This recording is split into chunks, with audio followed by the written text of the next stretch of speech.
Hello friends, कैसे हो आप लोग। उम्मीद करता हूँ आप सभी लोग अच्छे होंगे। मैं आप सभी लोग का हमारे चैनल एग्जाम्स क्रैकर्स पर स्वागत करता हूँ। हम लोग आधुनिक भारत के इतिहास से संबंधित महत्वपूर्ण सीरीज कर रहे हैं और इस सीरीज के प्रश्न लगभग हर एग्जाम्स में पूछे जाते हैं और मैं उम्मीद रखता हूँ कि इस सीरीज से जितने क्वेश्चन हम लोग करेंगे वो आप लोग के एग्जाम में ज़रूर देखने को मिलेंगे। तो चलिए इस लेक्चर का पहला क्वेश्चंस और इस सीरीज का 86वां क्वेश्चंस देखते हैं। आइए स्टार्ट करते हैं। निम्न में से कौन वर्ष 1928 में इंडिपेंडेंस फॉर इंडिया लीग के गठन से संबद्ध थे। पहला ऑप्शन है आचार्य नरेंद्र देव, दूसरा ऑप्शन है सुभाष चंद्र बोस, तीसरा है जवाहरलाल नेहरू, चौथा है जयप्रकाश नारायण। आपका उत्तर कूट से होगा। कूट से मैच करा के आपको देना है कि कौन सा सही है। ए सही है जिसमें 1 2 3 तीनों है, बी जिसमें 2 3 4 है, सी जिसमें 3 और 4 है और डी जिसमें 2 एंड 3 है। तो जल्दी से अपना उत्तर बताइए। तो दोस्तों इसका सही उत्तर होगा option D 2 and 3। Subhash Chandra Bose और जवाहरलाल नेहरू 1928 में इंडिपेंडेंस फॉर इंडिया लीग का गठन किया था इन्होंने। ये गठन नेहरू रिपोर्ट के विरुद्ध में थे। एक्चुअली नेहरू रिपोर्ट में डोमिनियन स्टेट की मांग की गई थी, लेकिन जो उग्र दल के नेता थे जवाहरलाल नेहरू या सुभाष चंद्र बोस जैसे, ये लोग पूर्ण स्वराज की मांग कर रहे थे। तो उसी मांग को बनाए रखने के लिए कांग्रेस के भीतर ही इन्होंने इस लीग का गठन किया। चलिए अगले प्रश्न की तरफ बढ़ते हैं। कांग्रेस ने पूर्ण स्वराज की घोषणा सबसे पहले कहाँ की। ठीक है दोस्तों, तो आपको बताना है कांग्रेस ने पूर्ण स्वराज की घोषणा सबसे पहले कहाँ की। पहला ऑप्शन है लाहौर, दूसरा लखनऊ, तीसरा कोलकाता, चौथा नागपुर। जल्दी बताइए दोस्तों। तो इसका सही उत्तर होगा लाहौर। अगला प्रश्न है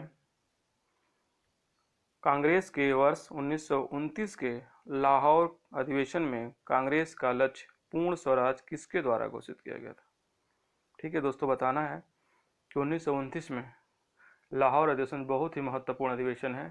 ये अधिवेशन जो 1929 में हुआ था और ये रावी नदी के किनारे हुआ था। ठीक है दोस्तों, और इसकी अध्यक्षता किसने की थी वो आपको बताना है। तो सही उत्तर इसका होगा जवाहरलाल नेहरू। जवाहरलाल नेहरू ने ही 1929 में पूर्ण स्वराज का एक तरह से लक्ष्य निर्धारित किया था कांग्रेस का, और यहीं पे झंडा इन्होंने फहराया था पहली बार। चलिए अगले क्वेश्चन की तरफ बढ़ते हैं। निम्नलिखित में से कौन सा 1929 में कांग्रेस के लाहौर अधिवेशन में पारित संकर में शामिल नहीं था। ठीक है दोस्तों, तो ये पारित संकर में नहीं होगा। जो पारित प्रस्ताव था उसमें क्या इसमें शामिल नहीं था। पहला ऑप्शन है भारत के विदेश नीति की घोषणा, दूसरा ऑप्शन है पूर्ण स्वराज के लक्ष्य की घोषणा, तीसरा है अस्पृश्यता उन्मूलन, चौथा है सविनय अवज्ञा आंदोलन प्रारंभ करने की तैयारी। ठीक है दोस्तों, तो इसमें से आपको बताना है कि कौन सा ऑप्शन गलत है इसमें, जो कांग्रेस के लाहौर अधिवेशन के प्रस्ताव में शामिल नहीं था। तो जल्दी टाइप करिए अपना आंसर। इसका सही उत्तर होगा अस्पृश्यता आंदोलन या उन्मूलन। ठीक है, तो कांग्रेस के 1929 कांग्रेस के लाहौर अधिवेशन में ये लक्ष्य नहीं रखा गया था, बाकी सारे लक्ष्य थे। चलिए अगले प्रश्न की तरफ बढ़ते हैं। सविनय अवज्ञा आंदोलन कब शुरू हुआ था। आपको बताना है सविनय अवज्ञा कब शुरू हुआ था। तो आपके ऑप्शन है 12 मार्च, बी ऑप्शन है 6 अप्रैल 1930 और सी है 1 अप्रैल 1930 और डी है 10 अप्रैल 1930। तो जल्दी टाइप करिए सही उत्तर इसका, जल्दी बताइए। देखिए आपके कितने क्वेश्चन सही होते हैं। अपने आप को टेस्ट जरूर करिए दोस्तों। तो इसका सही उत्तर होगा 6 अप्रैल 1930।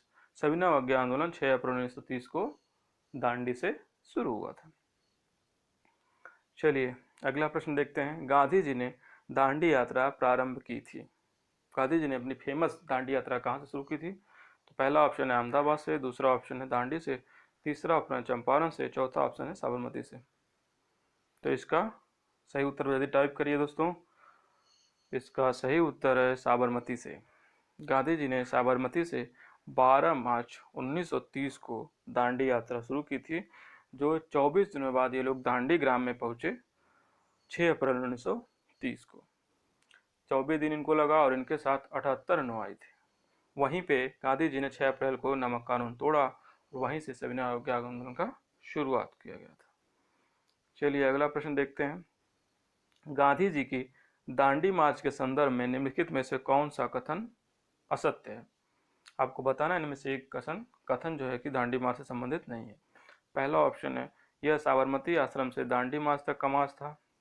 दूसरा, नमक कर का विरोध करना इसका विशेष प्रयोजन था। तीसरा, समुद्र किनारे पहुंच कर गांधी जी ने नमक बनाया था। चौथा ऑप्शन है, यह पूरी तरह से पैदल मार्च था।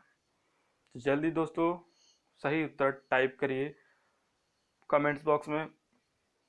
तो इसका सही उत्तर होगा, समुद्र किनारे पहुंचकर गांधी जी ने नमक बनाया। एक्चुअली गांधी जी ने वहां पे जाके नमक नहीं बनाया था, बल्कि उन्होंने बस नमक उठाया था और एक सांकेतिक मुद्रा के तौर पे नमक कानून को तोड़ा था। बाकी इसके ऑप्शन सही है। साबरमती से शुरू हुआ था और नमक कानून का विरोध के प्रावधान में ये किया गया था और ये पूरी तरह से यहाँ से लोग पैदल गए थे। चलिए अगला प्रश्न है, निम्नलिखित में से सबसे पहले कौन सी घटना घटी? आपको बताना है इन सारी घटनाओं में से सबसे पहले कौन सी घटना हुई थी। तो आपके पास पहली घटना है साइमन कमीशन का भारत आगमन। दूसरा है भारत छोड़ो आंदोलन। तीसरा है दांडी मार्च। चौथा है जालियांवाला बाग हत्याकांड। तो बताना है सबसे पहले कौन सी घटना हुई थी। तो दोस्तों जल्दी टाइप करिए। इसका सही उत्तर है जालियांवाला बाग हत्याकांड। जालियांवाला बाग हत्याकांड हम लोग को पता है 1919 में हुआ था। दांडी मार्च हम लोग ने देखा है 1930 को शुरू हुआ था। भारत छोड़ो आंदोलन 1942 को शुरू हुआ था और साइमन कमीशन भारत 1928 में आया था। ठीक है दोस्तों, चलिए अगले प्रश्न की तरफ बढ़ते हैं। नमक सत्याग्रह के समय गांधी जी के गिरफ्तार हो जाने के बाद आंदोलन के नेता के रूप में उनका स्थान किसने लिया था? ठीक है दोस्तों, तो आपको ऑप्शंस हैं अब्बास तैयब जी, अबुल कलाम आज़ाद, जवाहरलाल नेहरू, वल्लभ भाई पटेल। तो जल्दी से आंसर कमेंट बॉक्स में टाइप करिए, सही उत्तर बताइए, टेस्ट करिए अपने आप को, अपने तैयारी को परखिए। तो दोस्तों इसका सही उत्तर होगा अब्बास तैयब जी। ठीक है दोस्तों, तो नमक आंदोलन के दौरान ये गिरफ्तार हो गए गांधी जी, तो उनके एक जो साथी थे अब्बास तैयब जी, जो 78 अनुयायियों में से थे, तो उन्होंने उसको लीड किया था उस आंदोलन को। चलिए अगले प्रश्न की तरफ बढ़ते हैं। लाल कुर्ती आंदोलन के नेता कौन थे? आपके ऑप्शंस हैं महात्मा गांधी, दूसरा ऑप्शन है मोहम्मद अली जिन्ना, तीसरा ऑप्शन है अब्दुल गफ्फार खान और चौथा ऑप्शन है मोहम्मद इकबाल। जल्दी से आंसर इसका बताइए। इसका सही उत्तर है दोस्तों अब्दुल गफ्फार खान। इन्होंने लाल कुर्ती आंदोलन शुरू किया था पश्चिमोत्तर प्रांत, भारत के पश्चिमोत्तर प्रांत में अंग्रेजों के खिलाफ आंदोलन था और इसको खुदाई खिदमतगार नाम से भी जाना जाता है और अब्दुल गफ्फार खान को सीमांत गांधी के नाम से भी जाना जाता है। चलिए दोस्तों अगले प्रश्न की तरफ बढ़ते हैं। गांधी जी ने किस विदेशी पत्रकार को दांडी मार्च के समय अपने साबरमती आश्रम में ठहराया था? ये कराया था गलत टाइप हुआ है, यहाँ पे ठहराया था। वह था, ऑप्शन है रिचर्ड ग्रेग, दूसरा ऑप्शन है बेब मिलर, तीसरा ऑप्शन है लुई फिशर, चौथा ऑप्शन है इनमें से कोई नहीं। तो जल्दी से कमेंट्स में टाइप करिए अपना आंसर दोस्तों। इसका सही उत्तर होगा बेब मिलर। बेब मिलर अमेरिकी पत्रकार को गांधी जी ने अपने आश्रम में जगह दी थी। चलिए अगले प्रश्न की तरफ बढ़ते हैं। सविनय अवज्ञा आंदोलन की असफलता के बाद गांधी जी ने महत्व दिया।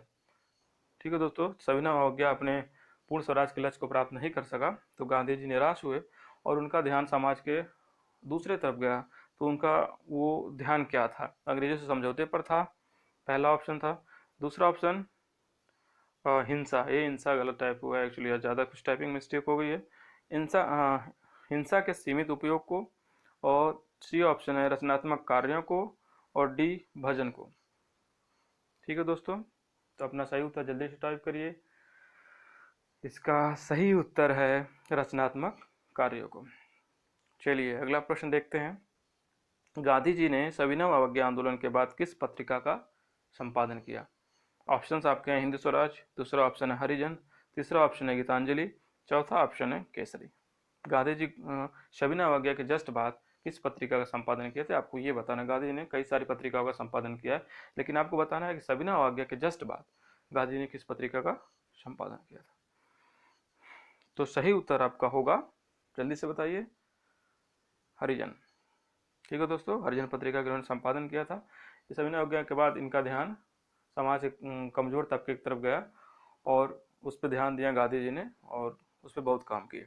ठीक है, अगली प्रश्न की तरफ चलते हैं। गांधी इरविन समझौता कब हुआ था?